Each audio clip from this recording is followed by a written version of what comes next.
Natupok ang isang bahay na may junk shop sa Quezon City. Mabilis na lumaki ang apoy dahil sa mga nakaimbak na kalakal. Nagbabalik si Hannibal Talete.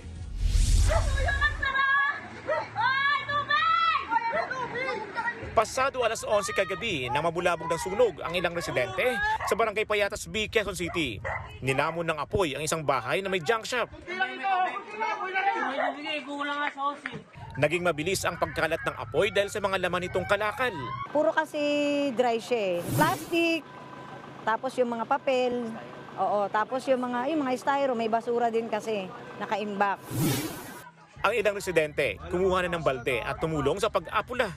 Pagkalabas po namin, may malaki pong sunog. Tapos pumunta po kami, tapos may gusto pong tumulong ng mga tao, kaso hindi po nila kaya may tumawag po ng bumbero.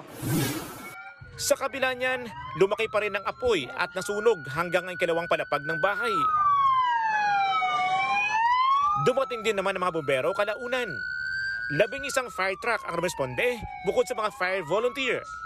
Naapula rin ang sunog bago maghating gabi. Wala namang napaulat na sugatan dahil nakalabas ang pamilyang nakatira sa bahay at maging ang ilang trabahador ng junk shop.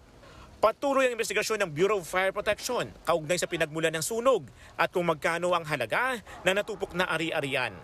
Nagbabalita mula sa frontline, Hannibal Talete, News 5. Mga kapatid, Julius Babaw po. Iba na ang may alam at may pakialam sa panahon ngayon.